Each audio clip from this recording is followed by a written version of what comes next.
Hello, in this video I come up with 5 topics. The first topic is polycrack. So polycrack is the name of a technology in which heterogeneous catalytic process is done for feedstock conversion. So feedstock is all the supply material we need for the production of fuel. So waste can also be a feedstock. So for the feedstock conversion, that is waste to energy production, we use this polycrack technology. So in this we use the process of catalysis. So by this we create the fuels like gas, carbon and water. So and this is the first patented technology in the world. So for the conversion of waste, we need patent for using any technology, and the first such patented technology is polycrack. So recently Indian Railways came up with a waste to energy conversion plant. So this plant is set up by Indian Railways in Bhubaneswar in Orissa. So here this place comes under East Coast Railways. So in this plant basically waste is being converted into light diesel oil. So light diesel oil is used for burning furnaces. So for this particular process this plant is set up, and the capacity of this plant in Orissa is 500 kilograms of waste conversion per day. So this is now being conducted under Indian Railways, and earlier we also have 4 other institutes that are using polycrack technology in India, but for the first time a government public sector undertaking institute is using this for the first time. So in this way Indian government is involved in conversion of waste to energy and a good step towards waste management. And the next topic is Operation Vanilla. So Operation Vanilla is the name of the helping hand that India extended to Madagascar. So this is a disaster relief to Madagascar from India. So Madagascar was hit by a national disaster in the January of this year 2020. So it was hit by floods by a cyclone. The reason being a cyclone, that is Diane. The name of the cyclone is Diane. This is a tropical cyclone. So this tropical cyclone mainly hit the eastern part of Madagascar. So we helped Madagascar to do up with its loss. And there were 92,000 people affected in the whole islands of Madagascar. So this is a huge disaster. So India extended its help through Indian Navy. So we sent a ship, an amphibious ship holding medicines, clothing and etc. all the essentials needed for the people over there. So this operation of Vanilla started on the date of January 28th, 2020. So this is how India helped Madagascar out of Diane cyclone through this Operation Vanilla. So the third topic is World Sustainable Summit. So World Sustainable Summit is held every year by an institute called TERI, the Energy and Resources Institute. The full form of it is this. It is based in New Delhi, and we are holding this World Sustainable Summit under TERI from the year 2001. So since then we are holding annual summits of world sustainability, and the theme or the reason for discussion, points of discussion in this summit are to bring solutions for future of humanity, or for all the problems to have a better future of humanity.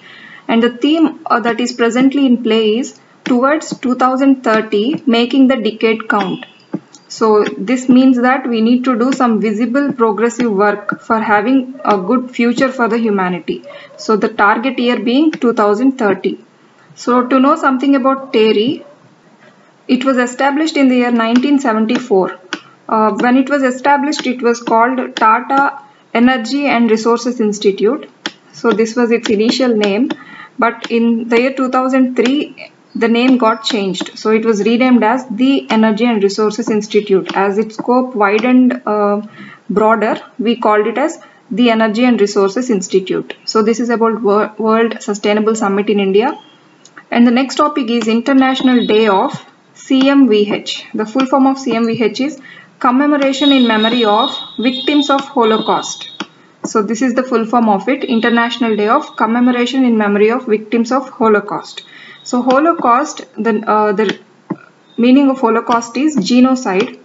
So that is mass killing. So we know mass killings happened on European Jews by Nazi Germans during World War II. So this Holocaust took place from the year 1941 to 1945. So this is a very bitter period in the world history, that several Jews, nearly 6 million Jews were were under genocide by Nazi Germans.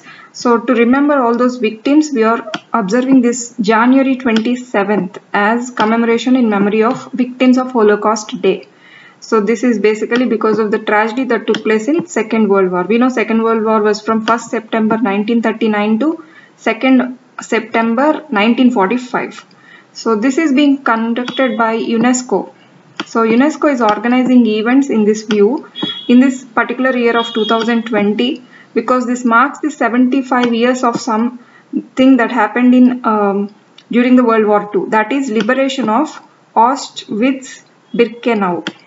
So Auschwitz-Birkenau is the name of a Nazi German extermination camp. So Nazi Germans were based in this particular camp and they conducted this genocide. So we got liberation on this particular, after having this particular genocide, we got liberated. The whole country, this just ended, marked the ending of World War II. So in order to remember that day of liberation of Auschwitz-Birkenau, the Nazi German extermination camp, UNESCO is holding events. So the theme of 2020, this particular year, is 75 years after Auschwitz Holocaust, education and remembrance for global justice. So that was brutally killing the global justice of the world, that event. So education and remembrance of global justice. This is the theme of it, of this particular year, which is marking the 75th year of liberation of AB. So this is about International Day of Commemoration in Memory of Victims of Holocaust. So the last topic for today is SIPRI. So we hear often about SIPRI reports in newspapers and all. So SIPRI, the full form of it is Stockholm International Peace Research Institute. So this is basically a peace research institute which is against arms, conflict, wars and all. So this holds research and analyzes and brings out some recommendations and reports. So this is that institute. So as the name says, this is in Stockholm. So Stockholm is in Sweden. And this has got its location not just in Stockholm, it also has got its headquarters at Solna. Solna is also a place in Sweden. So the headquarters of SIPRI are not just only in Stockholm but also in Solna in Sweden. So this was formed on this date of May 6, 1966. This is basically formed, the founding members were the government of Sweden and Tage Erlander, he is a person, and Alva Myrdal. So these two people and the government of Sweden involved in bringing out this SIPRI. And the chairperson is Jan Eliasson. So Jan Eliasson is the chairperson and the present director is Dan Smith. So Dan Smith is the present director of SIPRI.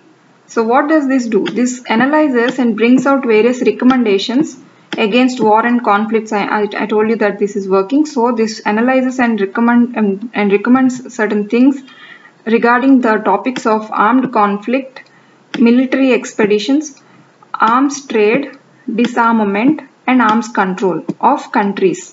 So all these aspects of countries, it analyzes, it looks into the matters and brings out report. And the recent report says that China is holding the place of second largest arms producer in the world. So China is holding the place of second largest arms producer in the world. So this is the recent most report that SIPRI has come up with regarding production of arms in the world of various countries. So these are the 5 topics for today and thank you.